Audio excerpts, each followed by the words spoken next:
Hi everyone, my name is Joyce and this is my review of Genevieve Nnaji's Lionheart. Biggest legacy I will leave for posterity is you, my daughter.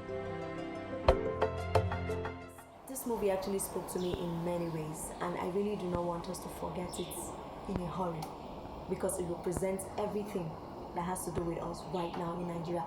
It is timely, the message is straight to the point, and it is the first time for me that I have seen a Nigerian movie that I would want to watch over and over and over again, not because it entertains me, but because of what it represents. Now, I'm going to say a very big congratulations to her once again, and I hope that the Nigerian movie industry will do more of this kind of movies that represents and tells our own story. Now, I'll go straight to Chimamanda Adichie's TED Talk. She said there's something she called the danger of a single story. Now, what she was trying to say basically is how we Africans don't represent ourselves by telling our own stories. We allow Westerners or foreigners to tell stories about us. And so, whoever is writing your history and holds the pen can determine what they say about you. But Genevieve represented the truth of our situation presently in Nigeria. If I'm going to start from the title, Lionheart, it's supposed to be the name of the business that her father owns in the movie. It doesn't just represent the business itself, how big, how large, how beautiful transportation business is in the eastern part of Nigeria, but it represents her character in the movie as a whole. Because if I'm going to start from the stereotype that we have in Africa and Nigeria, especially because of our culture, we don't see the girl child in the forefront of affairs. We don't see, we're beginning to see right now women in leadership positions, unlike before. In the political scenes, there are only a few of them. And for the first time, there was a crisscross of character, that we usually see in the Nigerian movie. She had a brother in the film, but this time around, the brother is the one going for music. And coming from that kind of family with that kind of father and discipline, he decided music is my thing. Even though the father is not totally happy with it, but we see a mom that is standing strongly behind her children, supporting them in whatever they choose to do. Now, I love the fact that she's a professional, she's focused on her business, on the family business. She has honed her skills and she earned a place in the table. It wasn't just handed over to her. We could see how disciplined she is, even with the fact that she was able to control the chaos at the park in the beginning of the movie. That's one for me. So I love the girl empowerment in the movie.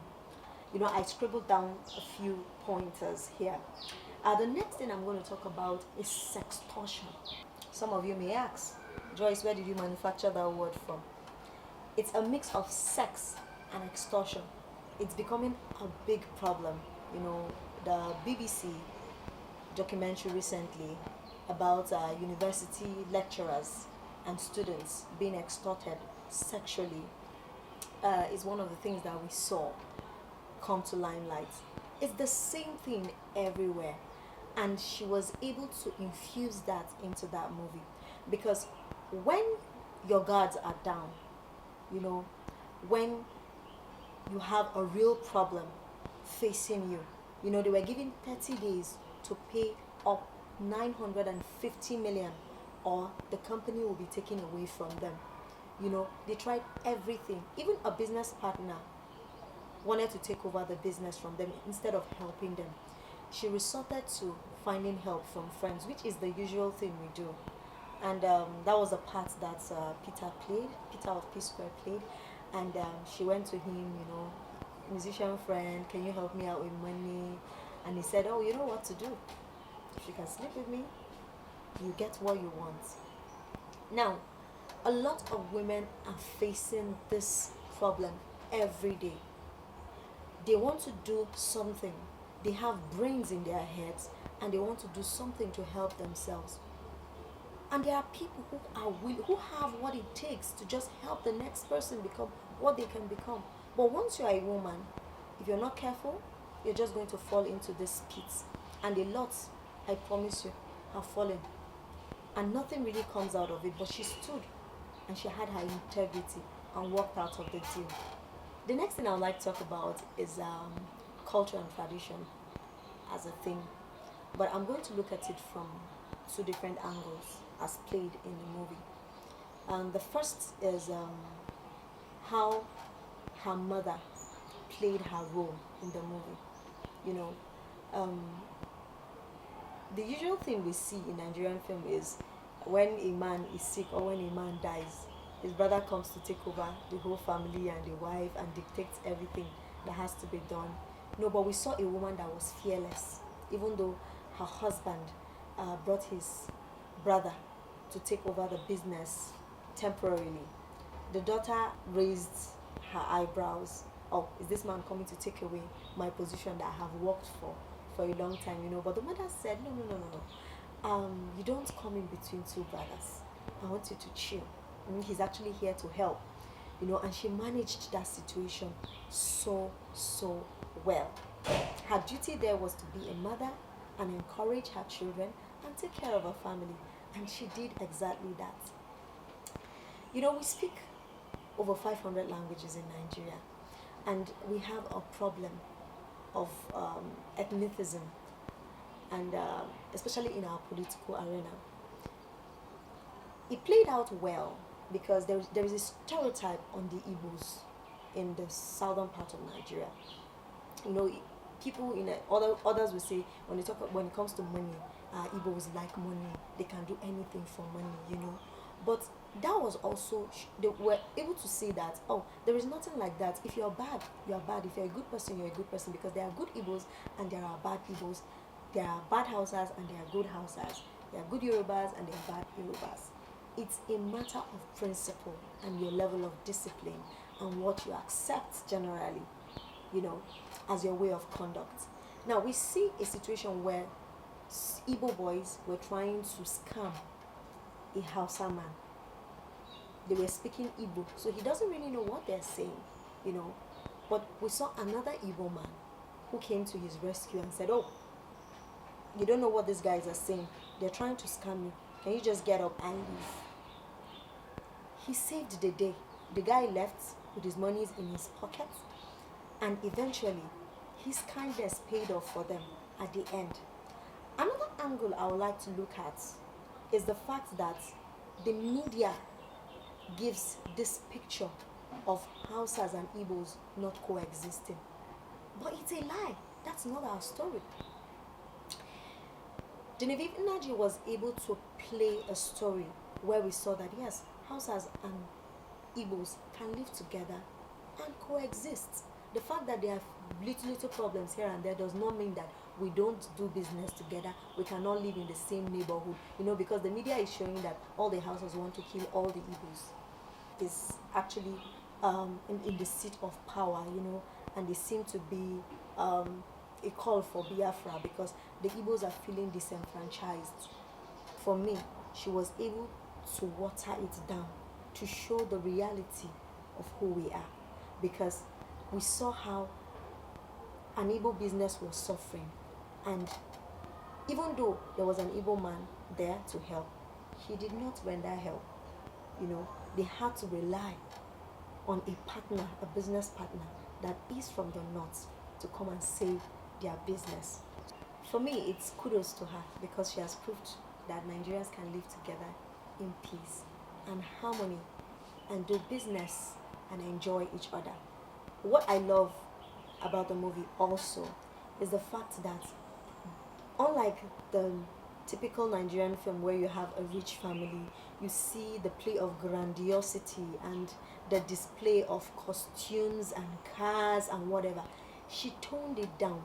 It was not about the regalia, how they dressed. It was not about her father's house and what it looked like. They toned down every unnecessary hype and they went straight to the point to tell us the story. Everything was okay. There was modesty in the movie, and for me, it's check. You also notice that recently there was this controversy about the movie being nominated for the Oscars, and it was disqualified based on the use of language. They said they wanted it to be dominantly in our native dialects. To me, it's their own loss, because yes, maybe it failed in that aspect, but for me, it's not a fail, it's a win-win situation, because I guarantee, if you ask any Nigerian concerning this movie, they will tell you that if that movie was predominantly Igbo, it wouldn't have made the kind of impact that it made on all of us, because we speak over 500 languages in Nigeria. Yes. So if you do a movie in Yoruba or in Hausa or in Igbo, you are only speaking to particular audience, so there is limitation, only a few persons will see it. But this movie, considering the storyline and what it represents, is not a one-sided movie. It is a film that everybody should see. So if it failed the Oscars, I recommend, or I pray, that other platforms will see the impact that it made on all of us and give it the appropriate praise and honor that it deserves. For me, she couldn't have chosen the actors that played in this movie. There were so many of them. She mixed the whole movie and music industry together. They came together to celebrate the culture and the beauty and the tradition of Nigeria. And at the end of the day, for me, it was the celebration of art. Thank you very much, Genevieve Nnaji. I celebrate you, girl. I believe that this is the beginning of bigger things to come. And I want to call on all Nigerians to learn to appreciate our own thing. Let's promote our own thing. And who said that we cannot organize our own Oscars and give the awards to ourselves? I hope you learned something from this movie. I want to hear your own comments. I want you to tell me what your take home was on Lionheart. Thank you. And now it's time to pay up. In 30 days. Or risk losing everything. If we have to fight this war, we have to fight it together, unless we want to lose. It is no more a secret that I have an interest in Lionheart. And if this Igwe Pascal of a man gets a hold of our company, everyone will lose their jobs. And they're all depending on me, and I feel like I'm failing. No! Stop it! You're a businesswoman. You've always been able to do anything you put your mind to.